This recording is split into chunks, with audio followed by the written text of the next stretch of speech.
Rapper T.I. was falsely arrested at an airport. It was a fiasco that went down, and I have a video courtesy of Indisputable courtesy of Indisputable, rather, with Dr. Rashad Richey. Check out his channel, y'all, and subscribe to it. All right, check out this video, how it all went down. Or city of Atlanta, mistaken identity. They take this man all the way to the Clayton County Jail. His attorney has to get involved, contact the sheriff's office. He did nothing wrong. Put up the picture for him, Mass. Here we go. In a case of mistaken identity, rapper T.I., one of the greatest rappers alive, was arrested on Sunday, August 4th, at Atlanta's Hartsfield-Jackson Airport per TMZ. Apparently, there was a warrant for the arrest of a man named Clifford Harris. Now, I got to say this. Clifford Harris is not an uncommon name. Clifford nor Harris are uncommon names. When I Googled it, it was a whole lot of Clifford Harrises in the world. So Clifford Harris, they were looking for, is wanted in Baltimore, Maryland. The suspect that police are searching for is accused of stalking and being violent toward women during an incident that may have also involved a gun. T.I. was arrested at the airport because he happens to hold the name Clifford Harris. He was then transported from the airport to the Clayton County Jail that shares joint jurisdiction with the airport. In addition, because the warrant was issued out of state, creating another complication, the arrest led to an automatic extradition hearing, an automatic court hearing, because it's an out-of-state warrant. T.I.'s lawyer told TMZ that he spoke to the Clayton County Sheriff's Office and managed to get T.I. released within 2 hours of his arrest. Ultimately, the judge reviewed the incident and decided to toss the extradition order. A good thing for a fast-acting lawyer and for their sheriff's department for looking at the information. I'm sure they looked at the evidence as presented, but damn.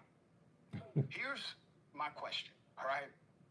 So that's all it takes to get arrested and possibly extradited, because if Steve didn't get involved, T.I.'s attorney, T.I. is on a bus or inside of a squad car being taken to Baltimore or nothing.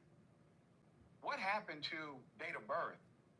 What happened to checking the picture? Perhaps Social Security number.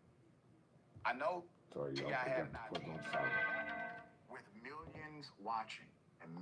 It's my bad. I forgot to put my phone on silent. Bear with me, and I'll get this straightened out. Because I have a few more videos pertaining to this, and I'm going to try my best to get them in before all is said and done tonight. So I may have to come back a couple times in order to do it. Many people benefiting from this program called Indisputable. We just need 1% of the viewers to become a paid member so we can continue to bring this content to you. Now back to the show. The last time I hung with Tip was at Morris Brown College TEDx talk, courtesy of New Birth. He talked about being a father, very proud of his elevation, very proud of his continued growth. Here it is. Being a parent is, man, it's the most rewarding, but the most difficult job I've ever had. Yeah. You know, but I can't think of another title that I appreciate more, you know, than being pops. And I think, you know, it takes a lot of time, it takes a lot of effort, and a lot of energy, you know, to invest into the life of a child, and to know that you're probably doing it not so good. Oh, we're definitely screwing them up. Yeah, it's just a level of screwed upness that we're. you never know, right? The perfect way to be a parent until you're a grandparent. I've heard that too. By the time you're a perfect parent, you're a grandparent, which I am now as well.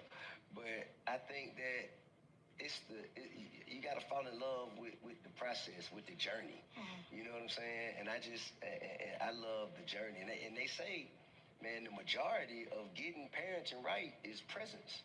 That's right. You know what I'm saying? That's right. Being there, Yeah. caring enough, you know, to take the risk of getting it wrong and following your heart.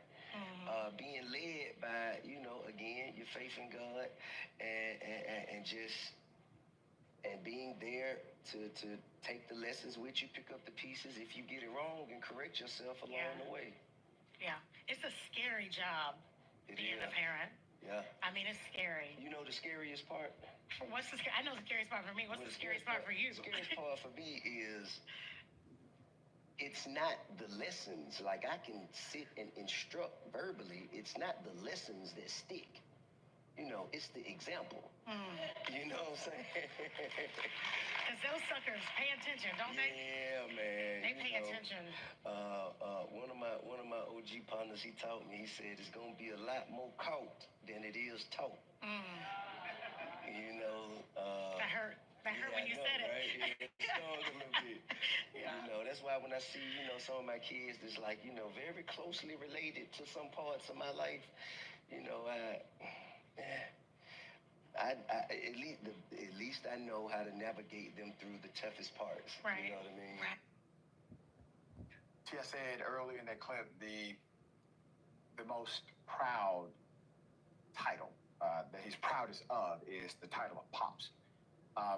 It was a remarkable event, courtesy of Morris Brown College President Kevin James. I'm a professor at Morris Brown College. Was very pleased to see that interview by Michelle Taylor Willis. She did a great job. So this father, this entertainer and also businessman, was arrested because he had a similar name as someone else. You cannot tell me, you cannot say to me, somehow no one checked simple things like date of birth, as I said earlier, a picture perhaps, and naturally social security number. And you cannot say this man had no ID. He's at the airport once again. Sharon, I know you know Tip as well. Hell of a thing. This is, when I say unfortunate, I mean, damn, he was just at the airport and got locked up for nothing. This is, it's unacceptable. And it leads me to say something bold. They wanted it to be T.I. because it's so I believe easy that. to confirm who it is and who it isn't. Every day I have a Google search set to myself. And do you know how many Sharon Reeds die in a week? Yeah. Okay? But you have to read closely. I don't live in Kentucky. I've never lived in West Virginia. It's not me, thank goodness. It's not T.I. Stop it. Somebody's got to pay for this stuff. Yeah, you make a great point. It's almost like somebody just wanted it to be him, assumed the variables matched him, given his background, forgetting about his elevation. You're waiting for your doggy, playing slots, blackjack, and more. How about a jack? My black brothers, we all have to be careful out here in these streets because on any given day and time, mistaken identity, it happens to all of us. It's happened to me many times. So I'll bring you more updates, more thorough updates on tomorrow's edition of Tyrone Bowman Live. But for now, I think we have enough videos up for the rest of the week. There's a lot of stuff going on. I'll continue to work behind the scenes, reading, writing, researching, trying to come up with new information so I can keep my peoples and my peeps in the know. Let you know what's happening from the hood to the Capitol. We're going to deal with it all. Tyrone Bowman Live. Y'all have a good weekend. Never surrender. Never quit.